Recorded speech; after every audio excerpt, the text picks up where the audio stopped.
सबसे पहले तो कल एक बैठक हुई थी जो इंटीग्रेटेड लॉजिस्टिक हब, जिसके अंदर सेंट्रल रेलवेज और हरियाणा सरकार मिलकर नारनौल के अंदर करेगी। उसके अंदर लगभग 700 एकड़ ज़मीन सरकार के पास आ चुकी है। 170 एकड़ ज़मीन आज लीगल प्रॉब्लम्स में है, जिसको अगले 1 महीने के अंदर अंदर हम निपटाएंगे। कल बैठक के अंदर यह निर्णय लिया गया कि जो लगभग 11-12 किलोमीटर से पानी की पाइपलाइन उस प्रोजेक्ट के लिए आनी है, उस पर इरिगेशन अपना काम करे। 21 किलोमीटर लंबी बिजली की जो लाइन आनी है, उसके लिए डिपॉजिट वर्क DHBBN को कल अप्रूव कर दिया गया है। और एक लॉजिस्टिक हब से NH 148B तक जो 7 किलोमीटर का 6 लेन रास्ता बन रहा है और निज़ामपुर रोड तक 4 किलोमीटर का 4 लेन रास्ता बन रहा है। PWD उस काम को शुरू करे और उसके अंदर HSIDC द्वारा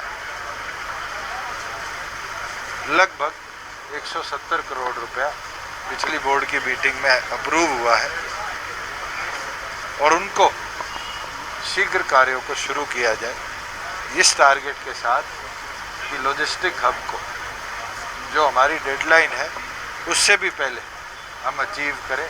और रेलवे का भी जो शेयर है, रेलवे ने वो भी रिलीज़ कर दिया। तो मैं उम्मीद रखता हूँ आगामी महीनों के अंदर जो रेलवे लाइन का एक्सपेंशन होना है उसका कार्य भी। मुख्यमंत्री के साथ जो बैठक हुई थी वो स्पेसिफिकली हरियाणा के जो 5 ज़िले हैं, गुड़गांव, फरीदाबाद, झज्जर, रोहतक और सोनीपत और बागपत, नोएडा और गाज़ियाबाद उत्तर प्रदेश के और दिल्ली, एक राज्य और 8 जिलों के ऊपर चर्चा हुई कि किस तरीके से यहाँ पर चाहे वो ICU फैसिलिटीज़ हो, चाहे ऑक्सीजन सपोर्ट के ऊपर हो, और ख़ास तौर पर टेस्टिंग, जिसका टारगेट यही लिया जाए कि ज़्यादा से ज़्यादा लोगों को टेस्ट कराया जाए और 100 में से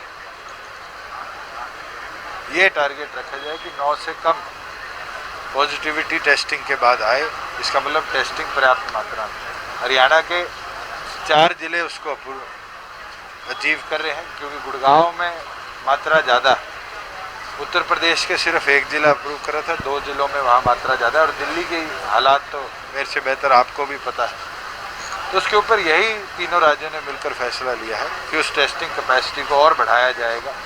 और इसके लिए जो ट्यूबरक्लोसिस की टेस्टिंग थी ITR वाली, उसको भी अब और एक्सपैंड किया जाएगा कि कोविड की टेस्टिंग के साथ साथ TB की टेस्टिंग वाली मशीनों के अंदर भी टाइम बाउंड ये टेस्ट को बढ़ाया जाए। साथ में जो एंटीबॉडी टेस्ट हैं जो अप्रूव कर दिए गए ICMR द्वारा, ऐसे लोगों के कराए जाएंगे जो कोविड से क्योर हुए हैं, कि उनकी बॉडीज़ में एंटीबॉडीज़ डेवलप हुए। मैं ये मानता हूँ कि हम मिलकर जिस तरीके से आज तक लड़ते आए हैं इस महामारी से, उसके अंदर कामयाब रहे, मगर ये खतरा अभी टला नहीं।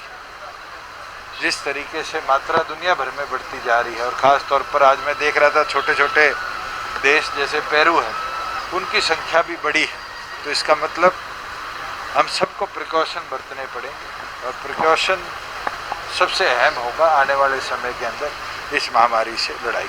प्रोसेस चल रहा है, ड्रॉज चल रहे हैं, और इसके अंदर जो ड्यू डेट है वो जनवरी के अंदर है। केवल मात्र क्योंकि डिपार्टमेंट को अपनी कार्रवाई भी रखनी है, जो SC वार्ड हैं, SC आपके पंचायतें हैं, क्योंकि 95 के अंदर एक्ट में अमेंडमेंट हुई थी, उसके अनुसार जो प्रोसेस है, तैयारी है, उसके ऊपर सरकार अपना कार्य कर रही है। क्योंकि हम नए गांव बना नहीं सकते 1 अप्रैल 2021 तक, क्योंकि केंद्र की तरफ से सेंसेक्स की वजह से न्यू लैंड बाउंड्रीज पे रोक है। इसके ऊपर जो आज की परिस्थिति है उसमें कैसे तैयारी करनी पड़ेगी, उसके ऊपर डिपार्टमेंट अपना काम कर रहा है। अगर फेरबदल करने भी पड़े तो फिर उसके ऊपर निर्णय लिए जाएंगे, मगर जो ड्रॉज हैं, लॉट्स हैं, उनको इसी प्रकार आगे चलाया जाए। तो कोई भी उपचुनाव हो, सरगर्मी तो तेज होगी।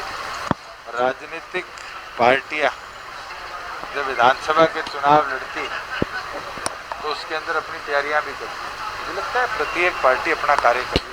आने वाले दिनों के अंदर जैसे जैसे इलेक्शन पास आएगा, मुझे लगता है बिहार के चुनाव के साथ ही सेंट्रल गवर्नमेंट इलेक्शन कमीशन इसकी डेट डिक्लेयर करेगी। तो मुझे लगता है मजबूती के साथ उस गढ़ के ऊपर फतेह करेंगे। एक अमित शाह की तरफ से कल बयान आया कि इस चुनाव के बाद जो है गठबंधन सरकार बन जाएगी। मैंने उनकी बात पे कभी कमेंट किया है? वो तो ये कहते थे हमारी एक नहीं आएगी, वो शायद एक पे रुक गए, हमारी 10 है। और सरकार जितनी मजबूती से चल रही है उतनी मजबूती से भी आगे चलती है। धीरे धीरे एक मुलाकात हुई अशोक गहलोत की, वो तो उनसे पूछे क्या